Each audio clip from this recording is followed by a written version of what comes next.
ಎಲ್ಲರಿಗೂ ನಮಸ್ಕಾರ. ಥಟ್ಟಂತ ಹೇಳಿ ಕ್ವಿಜ್ ಕಾರ್ಯಕ್ರಮಕ್ಕೆ ತಮಗೆಲ್ಲ ಸ್ವಾಗತ. ನಮ್ಮ ಮಕ್ಕಳಿಗೆ ನಾವು ಏನು ಕಲಿಸ್ತೇವೋ ಏನು ಬಿಡ್ತೇವೋ ಅದು ಎರಡನೇ ವಿಚಾರ.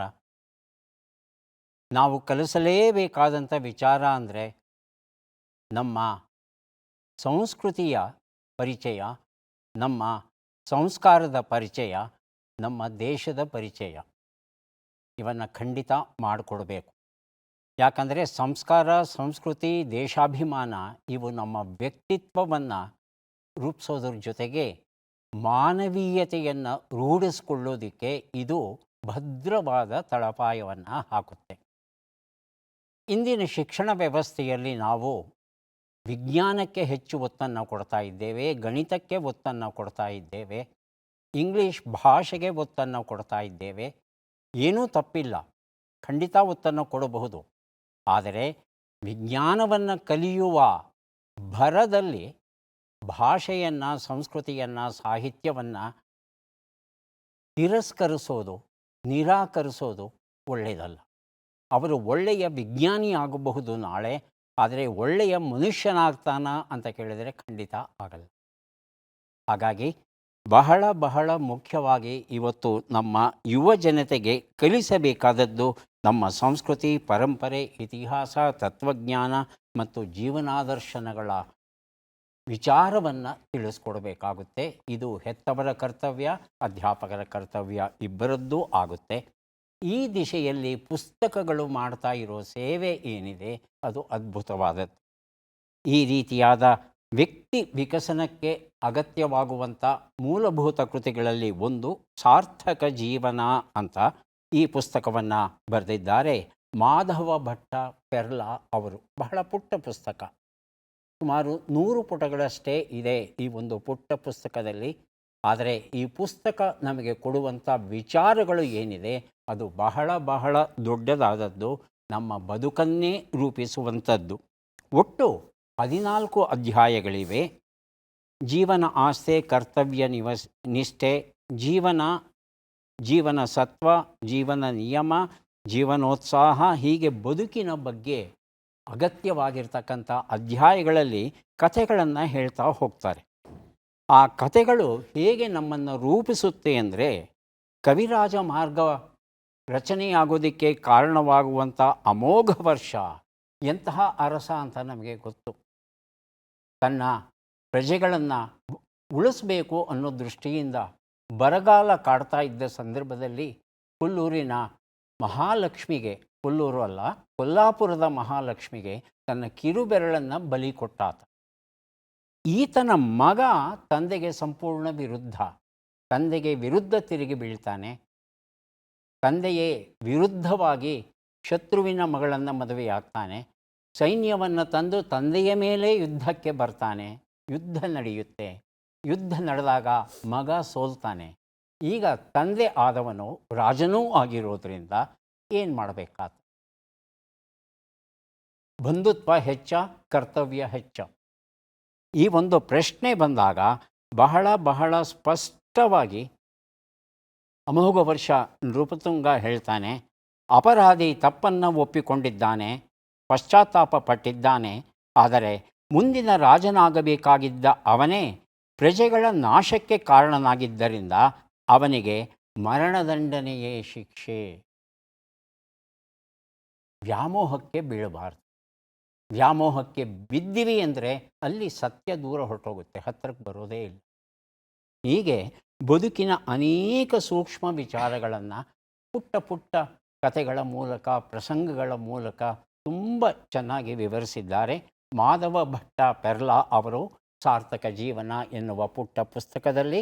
ಹಾಗಾಗಿ ನಮ್ಮ ಮಕ್ಕಳಿಗೆ ಈ ಪುಸ್ತಕವನ್ನು ಖಂಡಿತ ಕೊಡಿಸಬಹುದು. ಕಾರ್ಯಕ್ರಮವನ್ನು ಆರಂಭಿಸ್ತಾ ಇದ್ದೇವೆ. ಸ್ಪರ್ಧಿಗಳ ಪರಿಚಯ. ಮೊದಲ ಸ್ಪರ್ಧಿ. ನಮಸ್ಕಾರ, ನನ್ನ ಹೆಸರು ಚೈತ್ರ ಅಂತ, ಮೈಸೂರು ಜಿಲ್ಲೆ ಹುಣಸೂರು ತಾಲೂಕಿಂದ ಬಂದಿದ್ದೀನಿ. ಪುಸ್ತಕಗಳನ್ನ ಓದೋದು ನನ್ನ ಹವ್ಯಾಸ. ಚೈತ್ರ ಅವರಿಗೆ ಸ್ವಾಗತವನ್ನು ಕೋರ್ತಾ ಇದ್ದೇವೆ. ಮುಂದಿನ ಸ್ಪರ್ಧಿ. ನಮಸ್ಕಾರ, ನನ್ನ ಹೆಸರು ವೆಂಕಟಾಚಲ ಎನ್. ನಾನು ರಾಮನಗರ ಜಿಲ್ಲೆಯ ಕೆಜೆ ಹೊಸಳ್ಳಿ ಗ್ರಾಮದಿಂದ ಬಂದಿದ್ದೇನೆ. ವೃತ್ತಿಯಲ್ಲಿ ನಾನು ಪ್ರೌಢಶಾಲಾ ಶಿಕ್ಷಕನಾಗಿ ಚನ್ನಪಟ್ಟಣ ತಾಲೂಕಿನ ಕಿತ್ತೂರು ರಾಣಿ ಚೆನ್ನಮ್ಮ ವಸತಿ ಶಾಲೆಯಲ್ಲಿ ಕಾರ್ಯನಿರ್ವಹಿಸ್ತಾ ಇದ್ದೀನಿ. ನನ್ನ ಹವ್ಯಾಸಗಳು ಸಂಗೀತವನ್ನು ಆಲಿಸೋದು. ವೆಂಕಟಾಚಲ ಅವರಿಗೆ ಸ್ವಾಗತವನ್ನು ಕೋರ್ತಾ ಇದ್ದೇವೆ. ಮೂರನೆಯ ಸ್ಪರ್ಧಿ. ಎಲ್ಲರಿಗೂ ನಮಸ್ಕಾರ. ನನ್ನ ಹೆಸರು ಅನುಷಾ ಕೃಷ್ಣ. ದಾರಿನಾಯಕನಪಾಳ್ಯ ಗೌರಿಬಿದನೂರಿಂದ ಬಂದಿದ್ದೀನಿ. ನಾನು ಕಾರ್ಯದರ್ಶಿಯಾಗಿ ಆಶೀರ್ವಾದ್ ಸೌಹಾರ್ದ ಸಹಕಾರಿ ಸಂಘ ನಿಯಮಿತದಲ್ಲಿ ಕಾರ್ಯನಿರ್ವಹಿಸ್ತಾ ಇದ್ದೀನಿ. ನನ್ನ ಹವ್ಯಾಸಗಳು ಚಿತ್ರಕಲೆ ಬಿಡಿಸೋದು, ಹಾಡುಗಳನ್ನು ಕೇಳೋದು. ತುಂಬ ಸಂತೋಷ ಅನುಷಾ ಅವರೇ. ಕಾರ್ಯಕ್ರಮಕ್ಕೆ ಸ್ವಾಗತವನ್ನು ಕೋರ್ತಾ ಇದ್ದೇವೆ. ಮೂವರು ಸಿದ್ಧವಾಗಿದ್ದರೆ ಕಾರ್ಯಕ್ರಮ ಆರಂಭಿಸೋಣ. ಮೊದಲಿಗೆ ನಿಯಮಗಳನ್ನು ಒಮ್ಮೆ ನೋಡಿಬಿಡೋಣ. ಒಟ್ಟು 12 ಪ್ರಶ್ನೆಗಳು. ಮೊದಲು ಬಜರ್ ಒತ್ತಿದವರಿಗೆ ಉತ್ತರ ನೀಡುವ ಅವಕಾಶ. ಪ್ರತಿ ಸರಿ ಉತ್ತರಕ್ಕೆ ಒಂದು ಪುಸ್ತಕ ಬಹುಮಾನ. ಆಯ್ಕೆಗಳು ಬರುವ ಮೊದಲೇ ಬಜರ್ ಒತ್ತಿ ಸರಿ ಉತ್ತರ ನೀಡಿದರೆ 2 ಪುಸ್ತಕ ಬಹುಮಾನ. 100 ಅಂಕ ಗಳಿಸಿದವರಿಗೆ ಒಂದು ಪುಸ್ತಕ. ವಿಶೇಷ ಬಹುಮಾನ. ನಕಾರಾತ್ಮಕ ತಂತ್ರಗಳಿಗೆ ಅವಕಾಶವಿಲ್ಲ. ಇಂದಿನ ಕಾರ್ಯಕ್ರಮದ ಮೊದಲ ಪುಸ್ತಕ, ಮೊದಲ ಪ್ರಶ್ನೆ. ವಿಶ್ವಧರ್ಮವಾಗುವಲ್ಲಿ ಹಿಂದೂ ಧರ್ಮಕ್ಕೆ ಇರುವ ಸಾಧ್ಯತೆಗಳು. ಡಾಕ್ಟರ್ ಜಿ ಶರಶ್ಚಂದ್ರ ರಾನಡೆ ಇದನ್ನು ಬರೆದಿದ್ದಾರೆ. ಪ್ರಶ್ನೆ: ಡಿಸೆಂಬರ್ 2023ರಲ್ಲಿ ಯಾವ ದೇಶದೊಡನೆ ರಾಜತಾಂತ್ರಿಕ ಸಂಪರ್ಕವನ್ನು ಸಾಧಿಸಿ 50 ವರ್ಷಗಳಾದುದನ್ನು ಭಾರತ ಸ್ಮರಿಸಿಕೊಂಡಿದೆ? ಆಯ್ಕೆಗಳನ್ನು ನೋಡೋಣ. ಮಲೇಷಿಯಾ, ದಕ್ಷಿಣ ವಿಯೆಟ್ನಾಂ, ಸಿಂಗಪೂರ್, ದಕ್ಷಿಣ ಕೊರಿಯಾ. ಬಜರೊತ್ತಿ ಉತ್ತರ ಕೊಡಿ. ಊಹೆ ಮಾಡ್ಬೋದು. ಮೊದಲಿಗೆ ವೆಂಕಟಾಚಲ, ನಂತರ ಅನುಷಾ. ಮಲೇಷಿಯಾ. ಆಯ್ಕೆ 1. ಅನುಷಾ. ದಕ್ಷಿಣ ಕೊರಿಯಾ. ದಕ್ಷಿಣ ಕೊರಿಯಾ ಆಯ್ಕೆ 4. ಉತ್ತರವನ್ನು ನೋಡೋಣ. ದಕ್ಷಿಣ ಕೊರಿಯಾ ಉತ್ತರ ಸರಿಯಾಗಿದೆ. ವಿಶ್ವಧರ್ಮವಾಗುವಲ್ಲಿ ಹಿಂದೂ ಧರ್ಮಕ್ಕೆ ಇರುವ ಸಾಧ್ಯತೆಗಳು ಎನ್ನುವ ಈ ಒಂದು ಪುಸ್ತಕವನ್ನು ಕೊಟ್ಟಿದ್ದೇವೆ. 1973ರಲ್ಲಿ ನಮ್ಮ ಗೆಳೆತನ, ದಕ್ಷಿಣ ಕೊರಿಯಾ ಮತ್ತು ಭಾರತದ ಗೆಳೆತನ ಆರಂಭವಾಗುತ್ತೆ. 27.8 ಬಿಲಿಯನ್ ಅಮೆರಿಕನ್ ಡಾಲರ್ನಷ್ಟು ವ್ಯವಹಾರ ವಾಣಿಜ್ಯ ಕೆಲಸಗಳನ್ನು ನಾವು ಮಾಡಿದ್ದೇವೆ. ಮುಖ್ಯವಾಗಿ ದಕ್ಷಿಣ ಕೊರಿಯಾ ದೇಶದ ಉದ್ಯಮಗಳು ಏನಿವೆ, ಅದು ಹುಂಡಾಯಿ ಆಗಿರ್ಬೋದು, ಪೋಸ್ಕೋ ಆಗಿರ್ಬೋದು, LG ಎಲೆಕ್ಟ್ರಾನಿಕ್ಸ್ ಆಗಿರಬಹುದು, ಸ್ಯಾಮ್ಸಂಗ್ ಎಲೆಕ್ಟ್ರಾನಿಕ್ಸ್ ಆಗಿರಬಹುದು, ಅವು ಭಾರತದಲ್ಲಿ ಗಳಿಸಿದಷ್ಟು ಯಶಸ್ಸನ್ನು ಬಹುಶಃ ಬೇರೆ ದೇಶಗಳಲ್ಲಿ ಗಳಿಸಿಲ್ಲ. ಹಾಗಾಗಿ ಈ ಎರಡೂ ದೇಶಗಳ ನಡುವೆ ಉತ್ತಮ ವಾಣಿಜ್ಯ ಸಂಪರ್ಕ ಉಳಿದಿದೆ. 50 ವರ್ಷಗಳು ಈಗ ಪೂರ್ಣಗೊಂಡಿವೆ. ಲಹರಿ ಲಾಸ್ಯ ಎನ್ನುವ ಪುಸ್ತಕ. ವೆಂಕಟೇಶ್ MT ಇದನ್ನು ಬರೆದಿದ್ದಾರೆ. ನಮ್ಮ ಪ್ರಶ್ನೆ: ರೈಡರ್ ಕಪ್ ಯಾವ ಕ್ರೀಡೆಗೆ ಸಂಬಂಧಪಟ್ಟಿದೆ? ಆಯ್ಕೆಗಳನ್ನು ನೋಡೋಣ. ಮೊದಲು ಬಜರ್ ಒತ್ತಿದ್ದಾರೆ ಚೈತ್ರ. ಕಬಡ್ಡಿ. ವೆಂಕಟಾಚಲ ಹಾಗೂ ಅನುಷಾ ಆಯ್ಕೆಗಳು ಕೊಡ್ಲಾ? ಆಯ್ಕೆಗಳು: ಹಾಕಿ, ಟೆನ್ನಿಸ್, ಗಾಲ್ಫ್, ಲೂಡೋ. ಹೇಳಿ ವೆಂಕಟಾಚಲ. ಗಾಲ್ಫ್ ಅಂತ ಹೇಳ್ತಾ ಇದ್ದಾರೆ. ಉತ್ತರವನ್ನು ನೋಡೋಣ. ಗಾಲ್ಫ್ ಉತ್ತರ ಸರಿಯಾಗಿದೆ. ಲಹರಿ ಲಾಸ್ಯ ಎನ್ನುವ ಈ ಒಂದು ಪುಸ್ತಕವನ್ನು ಕೊಟ್ಟಿದ್ದೇನೆ ವೆಂಕಟಾಚಲ ಅವರಿಗೆ. 2 ವರ್ಷಗಳಿಗೊಮ್ಮೆ ಈ ರೈಡರ್ ಕಪ್ ಸ್ಪರ್ಧೆ ನಡೆಯುತ್ತೆ. ಈ ಸ್ಪರ್ಧೆ ನಡೆಯೋದು ಅಮೇರಿಕ ಮತ್ತು ಯುರೋಪ್, ಈ ಎರಡೂ ಖಂಡಗಳ ನಡುವೆ ಈ ಸ್ಪರ್ಧೆ ನಡೆಯುತ್ತೆ. ಸ್ಯಾಮ್ಯುಯಲ್ ರೈಡರ್ ಅಂತ ಒಬ್ಬ ಬ್ರಿಟಿಷ್ ಉದ್ಯಮಿ, ಆತ ಈ ರೀತಿಯಾದ ಒಂದು ಸ್ಪರ್ಧೆ ನಡೀಬೇಕು ಅಂತ ಅದಕ್ಕೆ ಬೇಕಾಗುವಂಥ ಹಣದ ವ್ಯವಸ್ಥೆ ಎಲ್ಲ ಮಾಡಿಕೊಟ್ಟಿದ್ದಾನೆ. ಹಾಗಾಗಿ ಜಗತ್ತಿನ ಗಾಲ್ಫ್ ಕ್ರೀಡೆ ಏನಿದೆ ಅವುಗಳಲ್ಲಿ ರೈಡರ್ ಕಪ್ ಅನ್ನೋದು ಬಹಳ ಬಹಳ ಮುಖ್ಯವಾದದ್ದು. ಎರಡೂ ಖಂಡಗಳ ನಡುವೆ ಸ್ಪರ್ಧೆ ನಡೆಯುತ್ತೆ. ಮುಂದಿನ ಪುಸ್ತಕ ರೂಪಾ ಗುರುರಾಜ್ ಅವರು ಬರೆದ ಒಂದೊಳ್ಳೆ ಮಾತು ಎನ್ನುವ ಉತ್ತಮ ಕೃತಿ. ಪ್ರಶ್ನೆ: ನಗರ ಪ್ರವಾಹ ನಿಯಂತ್ರಣ ಯೋಜನೆಯ ಲಾಭ ಯಾವ ನಗರಕ್ಕೆ ದೊರೆತಿದೆ? ಆಯ್ಕೆಗಳನ್ನು ನೋಡೋಣ. ಹೈದರಾಬಾದ್, ಚೆನ್ನೈ. ಹೇಳಿಮ್ಮ. ಚೆನ್ನೈ ಆಯ್ಕೆ 3. ಮುಂಬೈ ಆಯ್ಕೆ 4. ತಿರುವನಂತಪುರಂ. ಯಾರು ಇಲ್ವಾ ಉತ್ತರ ಕೊಡೋರು? ವೆಂಕಟಾಚಲ. ಮುಂಬೈ ಉತ್ತರವನ್ನು ನೋಡೋಣ. ಸರಿಯಾದ ಉತ್ತರ ಚೆನ್ನೈ ಆಗಿತ್ತು. ಒಂದೊಳ್ಳೆ ಮಾತು ಎನ್ನುವ ಈ ಒಂದು ಪುಸ್ತಕವನ್ನು ಅವರಿಗೆ ಕೊಟ್ಟಿದ್ದೇವೆ. ನಮಗೆಲ್ಲ ಗೊತ್ತಿರೋ ಹಾಗೆ ಡಿಸೆಂಬರ್ ತಿಂಗಳು ಬಂತು ಅಂದರೆ ಹಿಂಗಾರು ಸ್ವಲ್ಪ ಉಗ್ರವಾದಾಗ, ಬಂಗಾಳ ಕೊಲ್ಲಿಯಲ್ಲಿ ಚಂಡಮಾರುತ ಆರಂಭವಾದಾಗ ವಿಪರೀತ ಮಳೆ ಬರುತ್ತೆ. ಸಮುದ್ರದ ಮಟ್ಟಕ್ಕಿಂತ ಸ್ವಲ್ಪ ಕೆಳಗೆ ಚೆನ್ನೈನ ಬಹುಭಾಗ ಇರೋ ಕಾರಣ ನೀರು ಬಹಳ ಸುಲಭವಾಗಿ ಹರಿದು ಅಲ್ಲಿನ ಪ್ರದೇಶಗಳೆಲ್ಲ ಮುಳುಗಿ ಹೋಗುತ್ತೆ. ಕಣ್ಣಾರೆ ಕಂಡಿದ್ದೇನೆ ನಾನು. ಹಾಗಾಗಿ ಎಲ್ಲೋ ಒಂದು ಕಡೆಗೆ ಮನುಷ್ಯನ ದುರಾಸೆ ಅನ್ನೋದಿದೆಯಲ್ಲ, ಅದುವೇ ಕಾರಣ ಆಗುತ್ತೆ ಈ ರೀತಿಯಾದ ಪ್ರವಾಹಗಳಿಗೆ. ವಿಜ್ಞಾನಿಗಳು ಹೇಳ್ತಾರೆ ಈ ಪ್ರದೇಶದಲ್ಲಿ ಮನೆಗಳನ್ನು ಕಟ್ಟಬಾರ್ದು ಅಂತ, ಆದರೆ ಕಟ್ತೇವೆ ನಾವು. ನಮ್ಮ ಬೆಂಗಳೂರು ನಗರದಲ್ಲೇ ಇದು ಕೆರೆ ಪ್ರದೇಶ. ಇಲ್ಲಿ ಮನೆ ಕಟ್ಟಬಾರ್ದು ಅಂದರೆ ಕೆರೆಗಳನ್ನೆಲ್ಲ ಪೂರ್ಣ ಮುಳುಗಿಸಿ ಮನೆಗಳನ್ನು ಕಟ್ಟಿದ್ದೇವೆ. ಸ್ವಲ್ಪ ಜೋರು ಮಳೆ ಬಂದರೆ ಈ ಪ್ರದೇಶಗಳಲ್ಲೆಲ್ಲ ನೀರು ತುಂಬ ಹೋಗುತ್ತೆ. ಹಾಗಾಗಿ 561 ಕೋಟಿ ರೂಪಾಯಿಗಳ ಒಂದು ನೆರವನ್ನು ನೀಡಿ ಪ್ರತಿ ವರ್ಷ ಬರಬಹುದಾದಂಥ ಈ ಪ್ರವಾಹದ ಸಮಸ್ಯೆ ಏನಿದೆ ಅದಕ್ಕೆ ಒಂದು ಶಾಶ್ವತವಾದ ಪರಿಹಾರವನ್ನು ಕೈಗೊಳ್ಳಿ ಅಂತ ಕೇಂದ್ರ ಸರ್ಕಾರ ಹೇಳಿದೆ ಚೆನ್ನೈ ನಗರಕ್ಕೆ. ಮುಂದಿನ ಪುಸ್ತಕ ಅವರವರ ಭಕುತಿಗೆ, ಸೊಗಸಾದ ಕೃತಿ. ನಳಿನಿ ಮಯ್ಯ ಪ್ರಧಾನ ಸಂಪಾದಕರು, ಸುಮತಿ ಮುದ್ದೇನಹಳ್ಳಿ ಹಾಗೂ ಕಾವ್ಯ ನಾಗರಕಟ್ಟೆ ಸಹ ಸಂಪಾದಕರಾಗಿ ಕೆಲಸ ಮಾಡಿರೋ ಸೊಗಸಾದ ಕೃತಿ ಇದು. ನಮ್ಮ ಪ್ರಶ್ನೆ: ಬಿ ವಿಠಲಾಚಾರ್ಯರವರು ಚಿತ್ರರಂಗವನ್ನು ಪ್ರವೇಶಿಸುವ ಮೊದಲು ಯಾವ ಕೆಲಸದಲ್ಲಿ ಇದ್ದರು? ಆಯ್ಕೆಗಳನ್ನು ನೋಡೋಣ. ಹೋಟೆಲ್ ಉದ್ಯಮ, ಜವಳಿ ಉದ್ಯಮ, ವೀಳ್ಯದೆಲೆ ವ್ಯಾಪಾರ, ಕಾಫಿ ಎಸ್ಟೇಟ್. ಮೊದಲಿಗೆ ವೆಂಕಟಾಚಲ, ನಂತರ ಅನೂಷಾ. ಜವಳಿ ಉದ್ಯಮ. ಜವಳಿ ಉದ್ಯಮ ಅಂತ ಹೇಳ್ತಾ ಇದ್ದಾರೆ. ಆಯ್ಕೆ 2 ಅನೂಷಾ. ಆಯ್ಕೆ 3. ಆಯ್ಕೆ 3 ವೀಳ್ಯದೆಲೆ ವ್ಯಾಪಾರ ಅಂತ ಹೇಳ್ತಾ ಇದ್ದಾರೆ. ಸರಿಯಾದ ಉತ್ತರ ಈಗ ಬಂತು. ಸರಿಯಾದ ಉತ್ತರ ಹೋಟೆಲ್ ಉದ್ಯಮ ಆಗಿತ್ತು. ಅರಸೀಕೆರೆ ವಿಠಲಾಚಾರ್ಯ ಅವರ ಮೂಲ ಸ್ಥಳ. ಪದ್ಮನಾಭಾಚಾರ್ಯ ಮತ್ತು ಸೀತಮ್ಮ ಇವರಿಬ್ಬರ ಮಗ ಅಚ್ಚ ಕನ್ನಡಿಗ ವಿಠಲಾಚಾರ್ಯ. ಆದರೆ ವಿಠಲಾಚಾರ್ಯ ಅಂದ ಕೂಡಲೇ ನಮಗೆ ತೆಲುಗು ಚಿತ್ರರಂಗ ನೆನಪಿಗೆ ಬರುತ್ತೆ. ಡಿ ಶಂಕರ್ ಸಿಂಗ್ ಹಾಗೂ ವಿಠಲಾಚಾರ್ಯ ಇವರಿಬ್ಬರೂ ಸೇರಿ ಟೂರಿಂಗ್ ಟಾಕೀಸನ್ನು ಆರಂಭಿಸ್ತಾರೆ.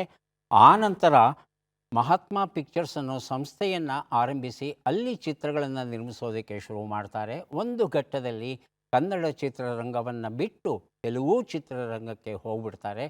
ಅಲ್ಲಿ ಅವರು ನಿರ್ದೇಶಿಸಿದ ಜಾನಪದ ಚಿತ್ರಗಳು ಇವತ್ತಿಗೂ ಸಹ ಮನೆ ಮಾತಾಗಿವೆ. ಮುಂದಿನ ಪುಸ್ತಕ ನೆನಪಿನ ಸುಳಿಯಲ್ಲಿ. ಈ ಪುಸ್ತಕವನ್ನು ಬರೆದಿದ್ದಾರೆ ಜಿ.ವಿ. ಜಯ ರಾಜಶೇಖರ್ ಅವರು. ನಮ್ಮ ಪ್ರಶ್ನೆ: ಬಿಟ್ಟ ಅಕ್ಷರಗಳನ್ನು ತುಂಬಿ. ಭಾ, ತ, ಅ, ಭಾ, ಅಂ.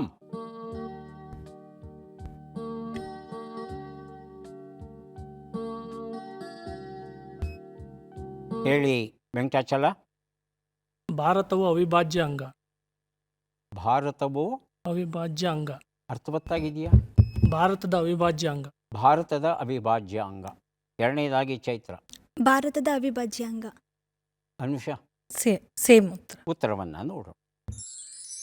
ಭಾರತದ ಅವಿಭಾಜ್ಯ ಅಂಗ ಅಂದರೆ ಅರ್ಥವತ್ತಾಗಿದೆ. ತಮ್ಮನ್ನು ತಾವು ತಿದ್ದುಕೊಂಡ್ರಿ, ಸಂತೋಷ. ನೆನಪಿನ ಸುಳಿಯಲ್ಲಿ ಈ ಒಂದು ಪುಸ್ತಕವನ್ನು ಕೊಟ್ಟಿದ್ದೇನೆ ವೆಂಕಟಾಚಲ ಅವರಿಗೆ. ಮುಂದೆ ಕೊಡಲಿದ್ದೇವೆ ಏರಿ ರಂಗಮೆಂಚ ತೋರಿ ಈ ಪ್ರಪಂಚ, ಏಕಾಕಿ ನಾಟಕಗಳ ಪುಸ್ತಕ. ಡಾಕ್ಟರ್ ರಾಧಾ ಕುಲಕರ್ಣಿ ಬರೆದಿರುವಂಥದ್ದು. ಪ್ರಶ್ನೆ: ಈ ಕೆಳಗಿನ ಲೆಕ್ಕಗಳನ್ನು ಪೂರ್ಣಗೊಳಿಸಿ ಉತ್ತರಗಳನ್ನೆಲ್ಲ ಕೂಡಿ ಅಂತಿಮ ಉತ್ತರವನ್ನು ನೀಡಿ. ಲೆಕ್ಕಗಳು ಈಗ ಬಂದಿವೆ. 38 ಕೂಡು 42, 98 ಕಳೆ 44, 20 ಗುಣಿಸು 19, 216 ಭಾಗಿಸು 9.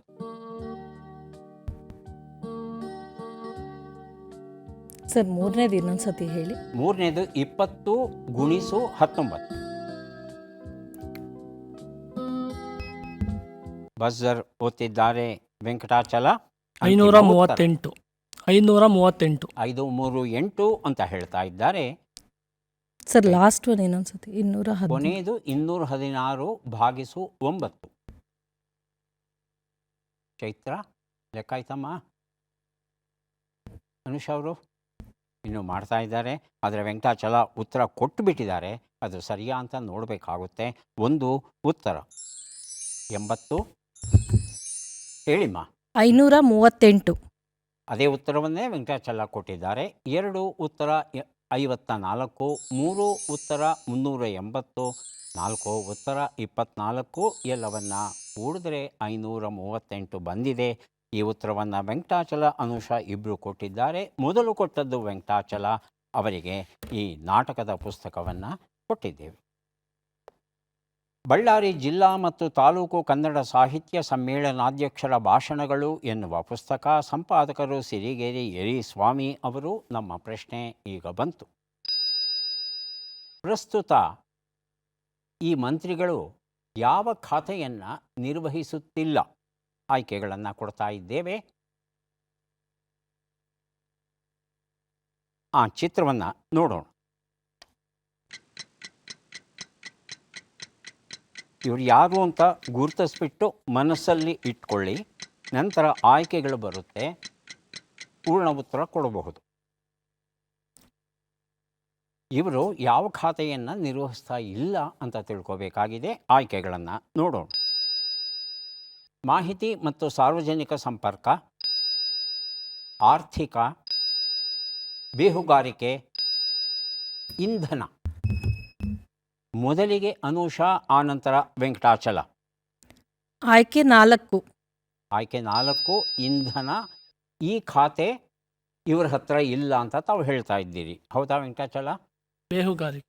ಬೇಹುಗಾರಿಕೆ ಇಲ್ಲ ಅಂತ ಹೇಳ್ತಾ ಇದ್ದಾರೆ. ಚೈತ್ರ? ಇಂಧನ. ಇಂಧನ. ಉತ್ತರವನ್ನು ನೋಡೋಣ. ಇಂಧನ ಇಲ್ಲ ಇವರ ಹತ್ರ, ಆ ಇಲಾಖೆ. ಇಂಧನ ಇಲಾಖೆಯನ್ನು KJ ಜಾರ್ಜ್ ಅವರು, ಸರ್ವಜ್ಞ ನಗರ ಅಂತಕ್ಕಂಥ ಕ್ಷೇತ್ರದ ಶಾಸಕರು ಅವರು, KJ ಜಾರ್ಜ್ ಅಂತ ಅವರು ಇಂಧನ ಇಲಾಖೆಯನ್ನು ನೋಡ್ಕೋತಾ ಇದ್ದಾರೆ. ಆದರೆ ಉಳಿದ 3 ಇಲಾಖೆಗಳನ್ನು ಏನು ಹೇಳಿದ್ವಿ, ಮಾಹಿತಿ ಮತ್ತು ಸಾರ್ವಜನಿಕ ಸಂಪರ್ಕ, ಬೇಹುಗಾರಿಕೆ ಮತ್ತು ಆರ್ಥಿಕ ಕ್ಷೇತ್ರ ಏನಿದೆ, ಅವೆಲ್ಲವನ್ನು ಮುಖ್ಯಮಂತ್ರಿಗಳಾದ ಸಿದ್ದರಾಮಯ್ಯ ಅವರು ನೋಡ್ಕೋತಾ ಇದ್ದಾರೆ. ಇವರು ವರುಣಾ ಕ್ಷೇತ್ರವನ್ನು ಪ್ರತಿನಿಧಿಸ್ತಾ ಇದ್ದಾರೆ. ಮುಂದಿನ ಪುಸ್ತಕ ರತಿಯ ಕಂಬನಿ, ಕವಿತೆಗಳು, ನಂದಿನಿ ಹೆದ್ದುರ್ಗ ಇದನ್ನು ಬರೆದಿದ್ದಾರೆ. ಪ್ರಶ್ನೆ: ಈ ಅಕ್ಷರಗಳನ್ನು ಸರಿಯಾಗಿ ಜೋಡಿಸಿ. ಅಕ್ಷರಗಳು: ಮ, ಹೂ, ಟ, ರು, ಚಂ, ಲಾ, ಭ, ದ.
ಒಂದು ನಿಮಿಷದ ಕಾಲಾವಕಾಶ ಮುಕ್ತಾಯ ಆಗಿದೆ. ಏನೂ ಹೊಳಿತಾ ಇಲ್ವಾ? ಉತ್ತರವನ್ನು ನೋಡೋಣ. ಮರುಳಾದ ಕೂಚಂಬಟ್ಟ ಅನ್ನೋದು ಸರಿಯಾದ ಉತ್ತರ ಆಗಿತ್ತು. ಈಗ 3 ಪುಸ್ತಕವನ್ನು ಕೊಡೋದಕ್ಕೆ ನಾವು ಸಿದ್ಧವಾಗಿದ್ದೇವೆ. ಪದಬಂಧ ಬಂದಿದೆ. ಸುಳುಹುಗಳನ್ನು ನೋಡೋಣ. ಎಲ್ಲರಿಗಿಂತ ಮೊದಲು ಇರುಳು ಹಳ್ಳ.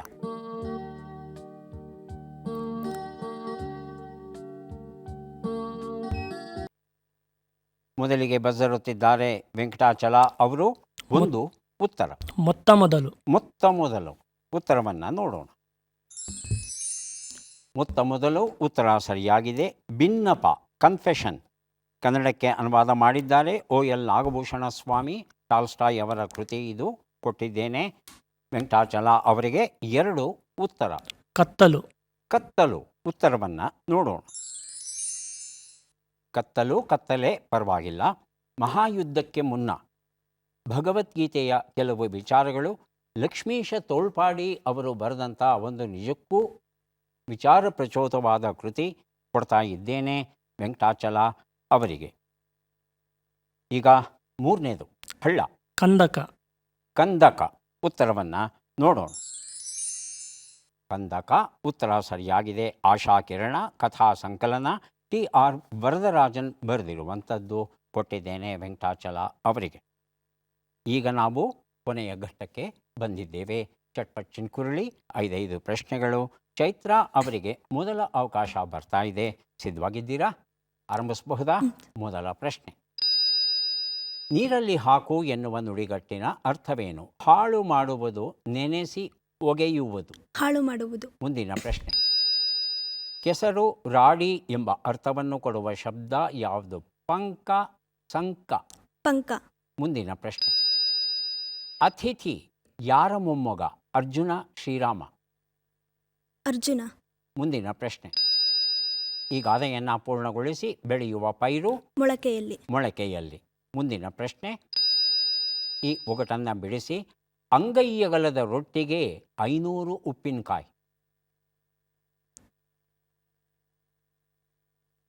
ಉತ್ತರವನ್ನು ನೋಡ್ತಾ ಹೋಗೋಣ. ಒಂದು ಉತ್ತರ. ನೀರಲ್ಲಿ ಹಾಕು, ಹಾಳು ಮಾಡುವುದು ಸರಿಯಾಗಿದೆ. 2 ಉತ್ತರ. ಕೆಸರು, ರಾಡಿ, ಪಂಕ ಸರಿಯಾಗಿದೆ. 3 ಉತ್ತರ. ಅತಿಥಿ ಶ್ರೀರಾಮನ ಮೊಮ್ಮಗ ಆಗಿದ್ದ. 4ನೇ ಪ್ರಶ್ನೆಗೆ ಉತ್ತರ. ಬೆಳೆಯುವ ಪೈರು ಮೊಳಕೆಯಲ್ಲಿ ಸರಿಯಾದ ಉತ್ತರ ಕೊಟ್ಟಿದ್ದೀರಿ. 5ನೇ ಪ್ರಶ್ನೆಗೆ ಉತ್ತರ. ಇದು ಚಂದ್ರ ಮತ್ತು ನಕ್ಷತ್ರ ಆಗಿತ್ತು. 3 ಪ್ರಶ್ನೆಗಳಿಗೆ ತಾವು ಸರಿಯಾದ ಉತ್ತರವನ್ನು ಕೊಟ್ಟಿದ್ದೀರಾ.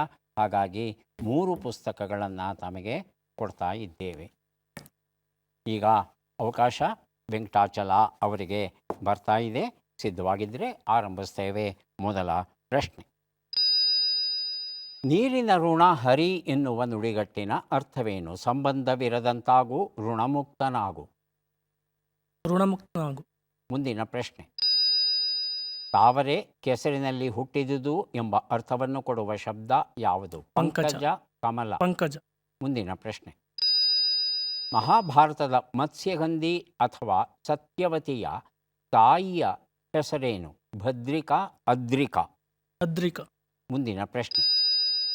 ಈ ಗಾದೆಯನ್ನು ಪೂರ್ಣಗೊಳಿಸಿ. ಜಟ್ಟಿ ಜಾರಿ ಬಿದ್ದರೂ ಮೀಸೆ ಮಣ್ಣಾಗಲಿಲ್ಲ. ಮೀಸೆ ಮಣ್ಣಾಗಲಿಲ್ಲ.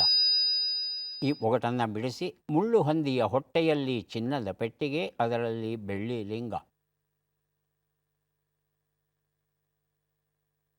ಉತ್ತರವನ್ನು ನೋಡ್ತಾ ಹೋಗೋಣ. 1 ಉತ್ತರ. ನೀರಿನ ಋಣ ಹರಿ ಅಂದರೆ ಸಂಬಂಧವಿರದಂತಾಗು, ಋಣಮುಕ್ತನಾಗು ಅಲ್ಲ. 2ನೇ ಪ್ರಶ್ನೆಗೆ ಉತ್ತರ ಪಂಕಜ ಸರಿಯಾಗಿದೆ. 3ನೇ ಪ್ರಶ್ನೆಗೆ ಉತ್ತರ ಅದ್ರಿಕಾ ಸರಿಯಾಗಿದೆ. 4ನೇ ಪ್ರಶ್ನೆಗೆ ಉತ್ತರ ಜಟ್ಟಿ ಜಾರಿ ಬಿದ್ದರೂ ಮೀಸೆ ಮಣ್ಣಾಗಲಿಲ್ಲ ಸರಿಯಾಗಿದೆ. 5ನೇ ಪ್ರಶ್ನೆಗೆ ಉತ್ತರ ಇದು ಹಲಸಿನ ಹಣ್ಣಿನ ವರ್ಣನೆ ಆಗಿತ್ತು. 3 ಪ್ರಶ್ನೆಗಳಿಗೆ ತಾವು ಸರಿಯಾದ ಉತ್ತರ ಕೊಟ್ಟಿದ್ದೀರಿ. ಹಾಗಾಗಿ 3 ಪುಸ್ತಕಗಳನ್ನು ತಮಗೆ ಕೊಡ್ತಾ ಇದ್ದೇವೆ. ಈಗ ಅವಕಾಶ ಅನುಷಾ ಅವರಿಗೆ ಬರ್ತಾ ಇದೆ. ಸಿದ್ಧವಾಗಿದ್ದರೆ ನಾವು ಆರಂಭಿಸ್ತೇವೆ. ಮೊದಲ ಪ್ರಶ್ನೆ ಈಗ ಬಂತು. ನೀರಿನಲ್ಲಿ ಹೋಮ ಮಾಡು ಎನ್ನುವ ನುಡಿಗಟ್ಟಿನ ಅರ್ಥವೇನು? ವ್ಯರ್ಥ ಮಾಡು, ನೀರನ್ನು ಪೂಜಿಸು. ವ್ಯರ್ಥ ಮಾಡು. ಮುಂದಿನ ಪ್ರಶ್ನೆ. ಸಾಲು, ಶ್ರೇಣಿ ಎಂಬ ಅರ್ಥವನ್ನು ಕೊಡುವ ಶಬ್ದ ಯಾವುದು? ಪಂಕ್ತಿ, ಪಂಗು. ಪಂಕ್ತಿ. ಮುಂದಿನ ಪ್ರಶ್ನೆ. ಮಹಾಭಾರತದ ಸತ್ಯವತಿಯ ಜೊತೆಯಲ್ಲಿ ಹುಟ್ಟಿದವನ ಹೆಸರೇನು? ಕೀಚಕ, ವಿರಾಟ. ಕೀಚಕ. ಮುಂದಿನ ಪ್ರಶ್ನೆ.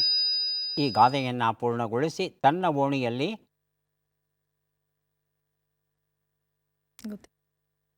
ಮುಂದಿನ ಪ್ರಶ್ನೆ. ಈ ಒಗಟನ್ನು ಬಿಡಿಸಿ. ಆಕಾಶದಲ್ಲಿ 500 ಕುಡುಗೋಲು. ಛತ್ರಿ. ಉತ್ತರವನ್ನು ನೋಡ್ತಾ ಹೋಗೋಣ. 1 ಉತ್ತರ. ನೀರಿನಲ್ಲಿ ಹೋಮ ಮಾಡು, ವ್ಯರ್ಥ ಮಾಡು ಸರಿಯಾಗಿದೆ. 2 ಉತ್ತರ. ಸಾಲು, ಶ್ರೇಣಿ, ಪಂಕ್ತಿ ಸರಿಯಾಗಿದೆ. 3 ಉತ್ತರ ವಿರಾಟ. 4ನೇ ಪ್ರಶ್ನೆಗೆ ಉತ್ತರ ತನ್ನ ಓಣಿಯಲ್ಲಿ ನಾಯಿಯೂ ಸಿಂಹವಾಗುತ್ತೆ ಅನ್ನೋದು ಸರಿಯಾದ ರೂಪ ಆಗಿತ್ತು.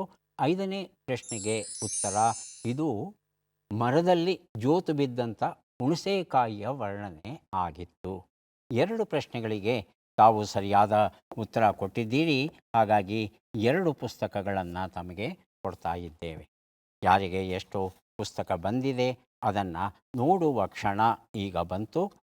ಚೈತ್ರ ಅವರಿಗೆ ದೊರೀತಾ ಇದೆ 3 ಪುಸ್ತಕಗಳನ್ನು ಸ್ವೀಕರಿಸಿ ಕಾರ್ಯಕ್ರಮದಲ್ಲಿ ಭಾಗವಹಿಸಿದ್ದಕ್ಕೆ ತಮಗೆ ಧನ್ಯವಾದಗಳನ್ನು ಅರ್ಪಿಸ್ತಾ ಇದ್ದೇವೆ.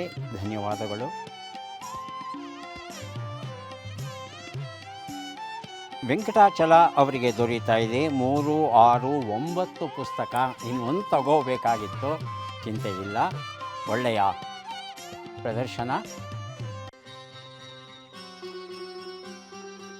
ಅನೂಷಾ ಅವರಿಗೆ 3, 2, 5 ಪುಸ್ತಕ ನಮಗೆ ಸಿಗ್ತಾ ಇದೆ.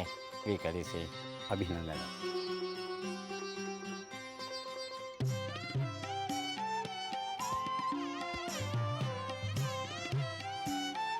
ಮತ್ತೆ ಭೇಟಿಯಾಗೋಣ.